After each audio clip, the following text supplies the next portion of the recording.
안녕하세요, 여러분. 저는 건신대학원대학교 대한교육학과 주임교수로 있는 하태욱이라고 합니다. 오늘 저는 코로나 시대의 대안으로서 농촌유학의 가치와 실천에 대해서 함께 이야기해 보고자 합니다. 그 첫 번째 주제로서 과연 코로나 시대에 왜 우리는 농촌유학을 대안이라고 얘기해야 하는가에 대한 이야기를 하려고 하고요. 조금 있다가 두 번째 시간에서는 그렇다면 과연 우리가 코로나 시대를 넘어서서 교육적 대안으로서 농촌 유학을 어떻게 운영해야 할 것인가에 초점을 맞춰서 이야기해 보도록 하겠습니다. 자, 그러면 코로나 시대에 왜 농촌 유학인가에 대한 이야기로 먼저 시작해 보도록 하겠습니다. 자, 전 세계가 코로나 로 인해서 팬데믹이라고 하죠. 아주 혼란에 빠져 있습니다. 코로나 바이러스는 이렇게 생겼다고 해요. 어떻게 보면 아이들 장난감처럼 아주 그 애기들이 가지고 놀 만한 무슨 이 소프트볼 같이 생겼는데 이게 그렇게 엄청난 영향력을 미친다고 하니까 좀 어떻게 보면 또 갑자기 징그러워 보이기도 하고 그렇습니다. 어 이 코로나가 가지고 온 우리의 삶의 변화에는 아주 다양한 것들이 있죠. 최근에 발표된 한 논문에 따르면 이 코로나 시대를 맞이하게 된 이 돌봄을 담당하는 분들이 어떻게 느끼고 있는가와 관련해서 이런 이야기들을 하고 있습니다. 일단 현상적으로는 온라인 계약의 시대가 왔죠. 그리고 사람들을 만날 때 모두 다 마스크에 갇혀서 만나고 있습니다. 악수는 하지 않고요. 더더군다나 뭐 여러 가지 신체적인 접촉이라든가 이런 것들은 떨어져 있습니다. 과연 이 교육이라고 하는 것이 신체성을 벗어나서 가능한 것인가에 대한 문제의식이 있습니다만 어쨌든 코로나 시대에 이 접촉이 불가능해진 시대라는 것은 굉장히 가슴 아픈 현상이기도 합니다. 그다음에 인제 서로가 서로를 신뢰의 눈초리로 바라보기보다는 의심의 눈초리로 바라보고 있죠. 저도 뭐 이 대중교통 에서 갑자기 이렇게 사례가 들려서 기침을 한 적이 있는데 온 사람들의 시선이 제게로 쏠렸던 기억이 있습니다. 어디 가서 정말 기침 한번 재채기 한번 하는 것이 너무너무 민망하고 여러 눈초리들을 받아야 되는 어려운 시대가 됐습니다. 그러다 보니까 두 번째 줄에 있는 우리의 감정들은 이런 상황에 놓이게 됩니다. 일단 혼란스럽죠. 이걸 이 온라인 계약이 이 우선은 온라인 계약 이전에 이 코로나 바이러스가 퍼지면서부터 혼란이 시작됐고 거기에 온라인 계약이나 뭐 이 마스크 사태나 온통 이 혼란의 시대가 열렸고요. 거기에 대한 어떤 우리의 심정은 굉장히 불안함과 예민함, 또 공포스러움과 두려움, 네. 또 한편으로는 약간 아이들 특히 이 아이들에 대해서 미안함과 죄책감, 이런 것들도 있고요. 다른 사람들에 대한 미안함, 아까 제가 말씀드린 것처럼 재채기를 한다든가 뭐 기침을 한다든가 이랬을 때 갖게 되는 어떤 죄책감이나 미안함 같은 것들이 있죠.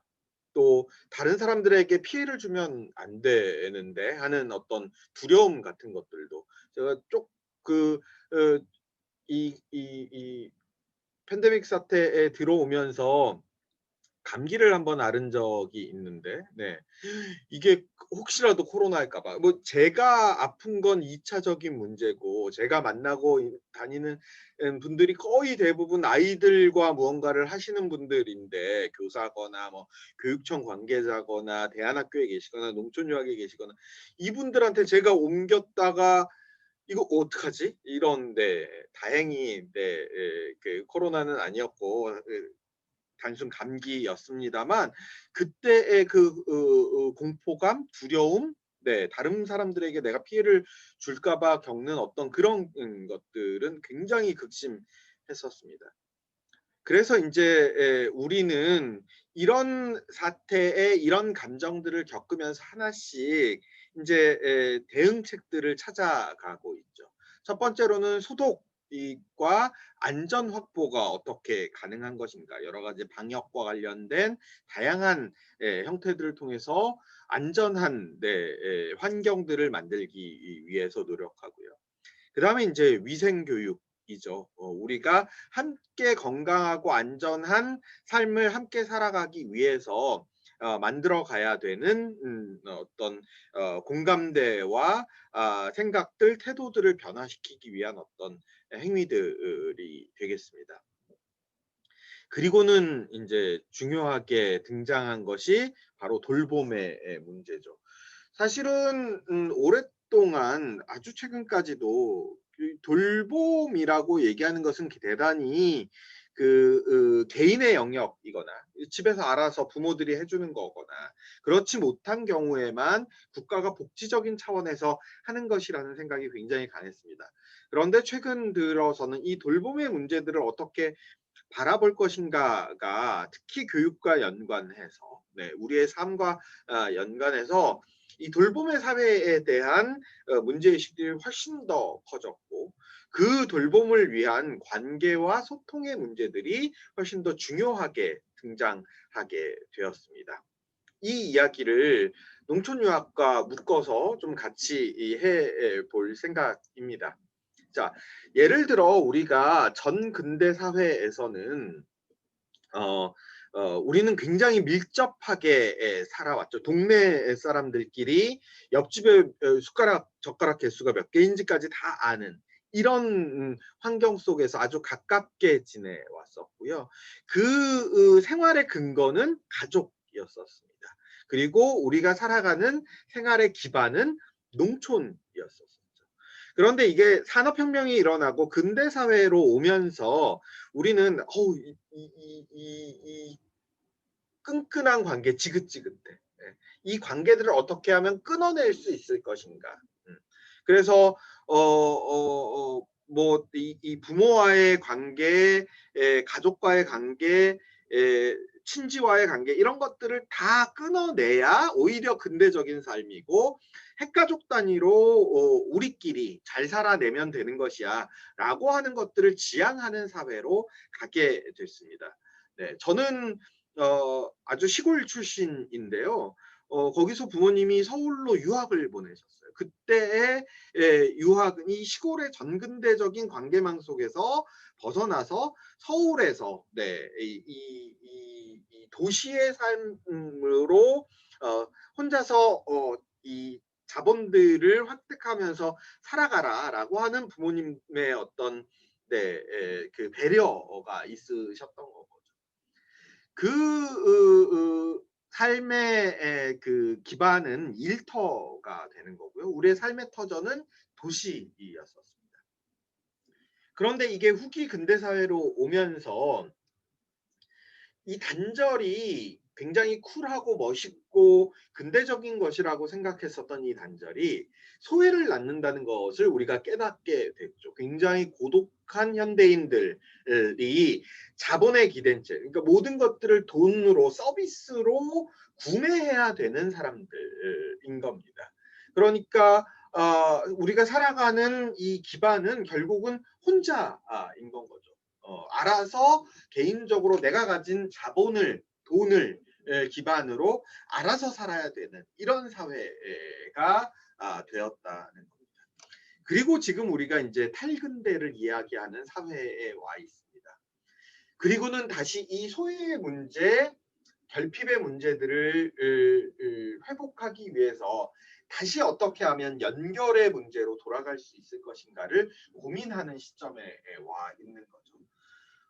그래서 우리가 우리의 삶의 기반은 정보를 기반으로 살아가고 이 정보를 기반으로 살아갈 때 그 삶의 터전은 네트워크라고 이야기되는 연결망이 되는 겁니다. 그러니까 이 정보가 연결망으로 연결된 이 정보의 사회에서 어떻게 연결될 것이냐. 근데 이때 연결은 다시 우리가 전근대 사회로 돌아가자의 그것은 아닌 건 거죠. 완전히 다른 형식의 그 근대를 이야기하게 탈근대를 이야기하게 되는 겁니다. 자, 그런 의미에서 그 마을에 대한 중요성들이 최근에 등장하고 있지요. 이 등장과 관련해서 우리가 어떤 것들을 들여다봐야 할 것인가를 다시 한번 생각해 봤으면 좋겠습니다. 네, 얼마 전에 몇 년 됐죠? 이것도 벌써. 응답하라 1988이라고 하는 드라마가 굉장히 큰 히트를 쳤었습니다. 그러면서 우리에게 그때 그 골목길에서 서로가 서로를 돕던 그 사회가 참 아름다웠어 라는 어떤 향수들을 불러일으켰죠. 그런데 그렇다고 해서 우리가 지금의 이 현대화된 아파트 촌의 사회를 다시 골목길을 회복하면 문제가 해결될 것이냐 이렇게 바라보기는 좀 어렵다는 겁니다. 그러니까 아까도 말씀드린 것처럼 우리가 이야기하는 네트워크의 이 연결의 의미는 단순히 복고의 의미가 아니라 우리가 새로운 연결망으로 들어가야 한다라는 측면을 강조하는 것이 된다는 말씀을 드리고 싶은 겁니다. 그런 의미에서 이 등장이 우리가 새로운 어떤 관계망의 등장으로서 역시 농촌 유학을 바라봐야지. 단순히 우리는 농촌에 오면 옛날처럼 애들을 키우는 게 좋아. 그러니까 농촌으로 보내세요. 이렇게 얘기되는 순간 사람들의 실질적인 필요성이나 시대적인 의미들을 놓치게 되는 결과를 낳을 수도 있다. 그래서 우리는 이 시대가 요구하는 어떤 새로운 교육 체제, 새로운 사회 체제로서 농촌 유학을 이야기하고 있는 거다. 이것을 우리가 분명하게 말할 필요가 있다라는 말씀을 드리고 싶은 겁니다. 그래서 아까 말씀드린 대로 기존에 우리가 살아온 근대 사회, 후기 근대 사회는 피라미드 패러다임이라고 해서 어떻게 하면 가장 이 꼭대기에 올라갈 것인가. 그래서 외부에서 무슨 일이 벌어지든 간에 이 주어진 상자 안에서 그 상자가 주는 어떤 과업들을 제일 잘하는 놈을 위에다 놓고 제일 못하는 놈들을 밑에다가 깔아놓고 위로 올라갈수록 점점 더 숫자를 줄여나가는 이런 구조 속에서 모든 정보들을 위로부터 아래로 흘려 보내는 이런 패러다임으로 지금까지 사회들을 꾸려왔다고 한다면 이제는 더 이상 이렇게 상자 안에서 우물안 개구리처럼 문제를 해결할 수 없는 시대가 되었다. 그래서 모든 사람들이 이 자기의 삶의 터전 속에서 자기가 가지고 있는 재능과 관심과 흥미와 자본을 기반으로 서로가 각자가 다 다른 색깔의 다른 크기의 개개인들이 서로 연결되면서 서로 주고받는 이 네트워크 패러다임으로 우리의 사고를 전환하는 것이 굉장히 중요한 지점이 될 것이고 그것을 통해서 비로소 우리는 새로운 시대, 새로운 근대의 시대에 맞는 새로운 사회를 만들어낼 수 있는 것이다. 단순히 아까 말씀드린 대로 복고 옛날로 돌아가자의 의미가 아니라 새로운 시대로서의 의미를 갖추게 되는 그런 흐름이 만들어질 것이다 라는 말씀을 드리고 싶은 겁니다. 그 가장 대표적인 이야기를 우리 경영학자들은 이렇게 얘기합니다. 이전의 시대는 파이프라인의 시대였었다고 한다면 파이프라인이라고 하는 건 이 공급되는 그 관을 얘기하는 거죠. 지금은 플랫폼의 시대다.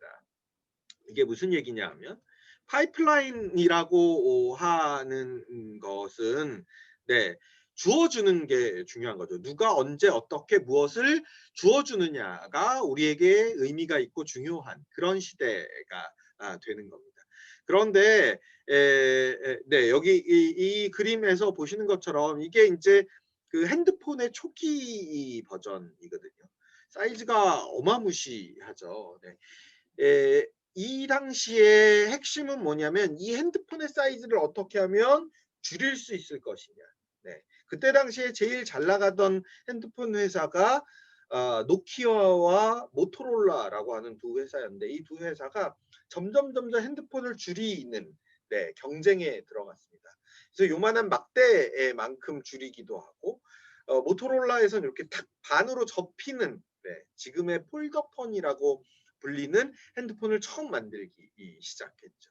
이런 시대에 핵심은 뭐였냐면 이 핸드폰의 사이즈를 줄이는 것. 이것은 누가 할 수 있느냐의 문제였습니다. 결국은 그걸 해줄 수 있는 건 모토로라나 노키아 같은 제조사였었죠. 그리고 그 제조사에서 만들어진 것들을 우리는 파이프라인을 통해서 공급받아서 네, 잘 쓰는 네, 사람들이어야 했던 겁니다. 그런 측면에서 우리는 뭘 할 수 있는 게 없어요. 그냥 우리가 할 수 있는 건 돈을 많이 벌어서 신제품이 나올 때, 더 작은 제품이 나왔을 때 그것을 구매하는 아까 말씀드렸던 네, 구매력으로서 나를 증명해야 되는 자본의 소유자로 나를 만드는 것. 나도 살 수 있어 라는 것들을 증명해내는 것이 나에게는 유일한 목표일 뿐이지 네. 그래서 관계는 중요하지 않고 내가 얼마나 벌 수 있는가 나에게 얼마만큼의 자산이 자본이 쌓여 있는가 나는 얼마짜리 아파트에 사는가 나는 얼마짜리 차를 타는가 이게 중요한 사회였었던 거고 그런데 우리에게 네, 이런 스마트폰 네, 요즘 유행하는 표현으로 플랫폼이라고 합니다. 플랫폼의 핵심은 무엇이냐면 우리가 플랫폼 그러면 제일 먼저 떠올리는 데가 기차, 역이잖아요. 플랫폼. 네. 그러니까 선로는 깔려 있고요. 그 플랫폼에는 네, 어떤 기차를 놓고 행선지에 올라탈 것이냐에 따라서 완전히 다른 네, 일들이 벌어지게 됩니다. 제가 서울역에서 경부선을 탈 건지 호남선을 탈 건지 네, 그것도 뭐 부산으로 가는 걸 탈 건지 진주로 가는 걸 탈 건지 여수로 가는 걸 탈 건지 목포로 가는 걸 탈 건지에 따라서 나의 목적지는 완전히 달라지죠. 플랫폼에는 그것만 있는 게 아닙니다. 플랫폼에서 어떤 사람은 배가 고프니까 먹을 걸 사야 돼요. 그럼 그 먹을 걸 사려는 욕구와 먹을 것을 팔려는 욕구가 같이 만나집니다. 그래서 매점도 생기고 식당도 생기죠. 저는 이 전국 단위 우리 농촌유학협의회랑도 서울역이나 뭐 대전역 같은 데서 회의실을 빌려서 회의들을 많이 해봤는데요. 그러니까 이런 곳에 만나서 우리가 회의를 해도 좋겠어. 라고 하면서 회의실이라고 하는 것들이 또 생겨나죠. 그러니까 플랫폼이라는 건 기존에는 파이프라인은 모든 것들이 완전히 만들어져서 그것이 우리에게 주어지는 시대였다고 한다면 플랫폼이라고 얘기하는 건 트랙만 설계되어 있고 거기에 무엇을 얹을 것인지 어떤 욕구를 가진 사람들이 어떻게 다가와서 어떻게 새로운 그 욕구들을 해소할 수 있는 것들을 함께 만들고 그것들을 함께 이용함으로써 제3의 것들이 내가 배고픔을 해결하는 어떤 문제 내가 소통해야 되는 어떤 문제 내가 어디론가 가야 되는 어떤 문제 이런 욕구와 필요들이 다 그 안에서 해소되고 그것으로 인해서 우리가 어떤 제3의 것들을 우리 회의의 결과로 뭐 예를 들어 이 온라인 연수를 하기로 했다라고 한다면 온라인 연수라고 하는 제3의 것이 만들어지게 되는 거죠. 이렇게 해서 우리가 네, 플랫폼이 무엇을 얻느냐, 어떻게 플랫폼에서 그것을 굴려나가느냐, 그리고 그것으로 제3의 것들을 만들어내느냐. 이게 이제 플랫폼이 가진 장점이자 이 탈근대 혹은 현대 사회를 이야기하는 혹은 4차 산업혁명의 미래 사회를 이야기하는 핵심적인 것이라고 보시면 됩니다. 자, 그랬을 때 우리가 학교라고 하는 기존의 교육 체제, 도시라고 하는 네, 이 근대의 이 산물들이 일종의 파이프라인. 네, 그래서 아까 말씀드린 대로 나는 돈을 많이 벌어서 내가 그것을 소비할 수 있음을 증명해내야 되는 존재로서만 의미가 있던 이 시대에서 이제는 네, 내가 가진 욕구들을 어떻게 어디에다 얹어서 어떻게 해서 해결할 것인가가 훨씬 더 중요한 시대가 됐다고 한다면 그 플랫폼의 시대에 훨씬 더 농촌의 중요성이 강화되고 농촌 교육의 의미들이 드러나는 시대에 와 있다. 단순히 이 파이프라인의 시대에 그것을 파이프라인을 얼마나 잘 받아 먹을 것이냐의 문제로 아이들을 학원에 보내던 시대에서 무엇이든 자기의 욕구대로 실험하고 도전하고 진행할 수 있는 아이들로 기르는 것이 이 플랫폼의 핵심이 될 것이다. 그래서 다시 이 농촌 유학에 온 아이들을 이 파이프라인의 방식으로 교육시키려고 하는 것은 농촌 유학에 맞지도 않고 시대착오적이기도 하다. 네, 이런 말씀을 드리고 싶은 겁니다. 그래서 이 플랫폼의 시대에 가장 중요한 건 뭐냐면 내가 무엇을 하기 위해서 내가 플랫폼에 가서 뭘 하기 위해서는 내가 분명히 원하는 어떤 욕구가 있어야 될 거고요. 자기 욕구를 제대로 아는 것. 네. 그다음에 자발적으로 그것을 찾아내는 것. 누가 해주거나 시키거나 공급해주는 방식이 아니라 스스로 찾아내는 것. 네. 그리고 그것을 찾아낸 것들을 스스로 구성해서 이 핸드폰의 앱들 화면들을 구성하는 것처럼 내가 스스로 구성해서 이것과 이것이 같이 시너지를 날 수 있도록 스스로 만들어내는 것. 그리고 그것을 활용해서 제3의 것, 새로운 것들을 만들어낼 수 있는 것. 그것을 나 혼자 할 줄 아는 것이 아니라 다른 나와는 완전히 다른 존재와 협업할 수 있는 것. 그리고 그것으로 제3의 영역을 또 만들어서 많은 사람들을 널리 이롭게 하는 것. 이게 그야말로 홍익인간의 정신이 되는 건 거죠.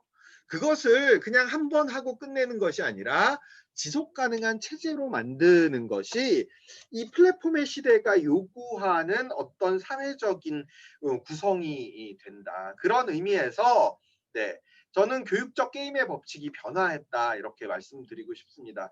20세기 교육의 게임의 법칙은 우리가 어떻게 계획을 잘 세우고 아까 파이프라인을 잘 설계하는 거죠.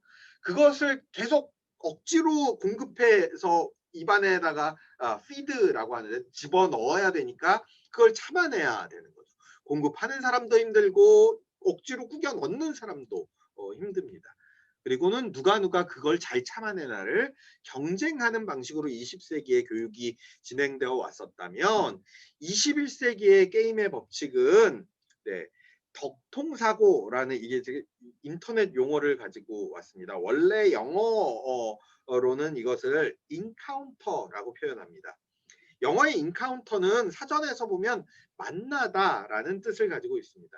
그런데 그냥 단순히 만나다라는 의미로는 이 인카운터를 설명하기가 좀 어렵습니다. 영어의 meet, M-E-E-T라고 하는 단어가 있죠. 이 단어와 인카운터가 어떻게 다른가가 설명이 만나다로는 안 되는 거죠.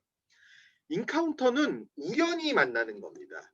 그리고 그 우연한 만남을 만났을 때 아주 즐겁고 행복하게 바라보고 그것으로 인해서 우리가 제3의 것들을 깊이 있게 탐구할 수 있는 거죠. 그래서 교통사고처럼 뭔가를 우연히 꽉 만났는데 거기서부터 흥미를 느껴서 덕질을 하게 됐다. 덕후가 되었다. 이래서 이제 인터넷 용어로 덕통사고라고 합니다. 그러니까 우리 아이들이 혹은 뭐 어른도 마찬가지입니다. 이 21세기 세상에서 어느 지점에서 덕통사고가 일어날지는 아무도 모릅니다. 그것을 함께 우리가 이 중계하고 어디에서 이 덕통사고가 날 수 있을지를 설계해 내는 것, 그걸 매개해 내는 것이 우리에게 중요한 과제가 됩니다. 덕통사고가 나면 즐거워요. 너무 재밌어요. 그래서 누가 시키지도 않아도 밤을 지새면서 합니다. 그걸 혼자 하면 소위 히키코모리라고 하는 은둔형 외톨이가 될 수 있고요. 다른 사람과 함께 할 줄 아는 아이들로 길러내는 것이 중요합니다.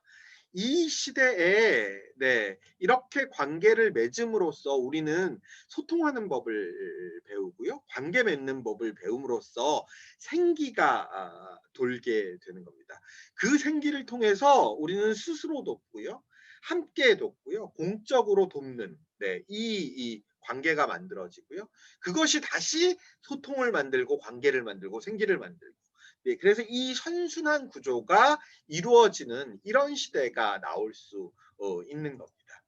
그런 의미에서 농촌 유학은 네, 농부의 마음으로 사람을 기른다. 이 농촌 유학의 원류인 네, 일본의 산촌 유학을 처음 시작한 소다테루카이라고 하는 단체에서 네, 여기 소다테루카이의 한자를 보시는 것처럼 예, 아이를 교육하는 육이죠. 네, 기르는 사람들의 모임입니다.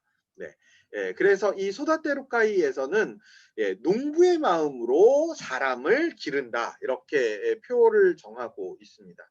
이때 농부의 마음으로 사람을 기른다는 것은 무엇이냐면 첫 번째로는 물리적 자연 환경이 있는 거죠. 그래서 우리는 농촌 유학을 통해서 물리적 자연 환경과 같이 만나게 해줘야 됩니다. 그것이 그것과 인간의 본성, 아이들 한 사람 한 사람이 원래 가지고 있는 어떤 그 마음의 본성, 성격의 본성, 특징, 흥미, 관심, 재능 이런 것들이 이 물리적 자연 환경과 만나면서 새로운 문화를 만들어내는 거죠. 아까 말씀드린 대로 그래서 농촌 유학은 플랫폼이어야 한다.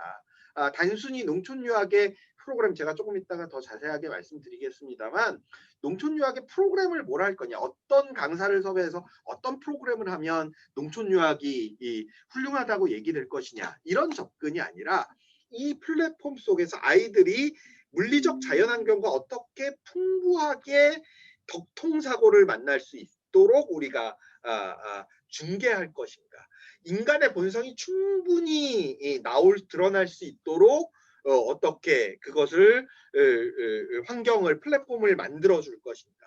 그 안에서 다양한 자연과 인간, 인간과 인간, 어른과 아이, 농사라고 하는 네, 이 문화는 컬처라는 영어 단어는 네, 농사 짓다라는 컬티베이션과 같은 어원입니다. 그러니까 농사와 이 농사는 다시 이 물리적 자연 환경과 연결이 되죠.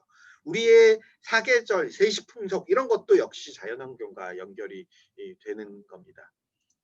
자, 지금까지 네, 첫 번째로 이 코로나 시대에 왜 이 농촌 유학이 중요한가, 왜 농촌 유학이 다시 호출되는가에 대해서 말씀드렸습니다. 네, 4차 산업혁명의 시대 미래 사회, 우리가 코로나로 인해서 강제로 소환된 미래다 이런 표현도 쓰는데요. 그 시대가 우리에게 어떤 이야기들을 던져줄 것인지, 그 안에서 왜 농촌 유학이 중요하다고 우리는 당당하게 이야기할 수 있는지에 대해서 우리가 스스로 분명하게 아는 것이 중요할 것이라고 생각합니다. 자, 여기서 일단 첫 번째 비디오를 마치고요. 그렇다면 우리가 그 의미를 잘 살리기 위해서 농촌 유학을 어떻게 구성해야 되는가에 대한 이야기를 말씀드리도록 하겠습니다. 잠시 후에 뵙겠습니다.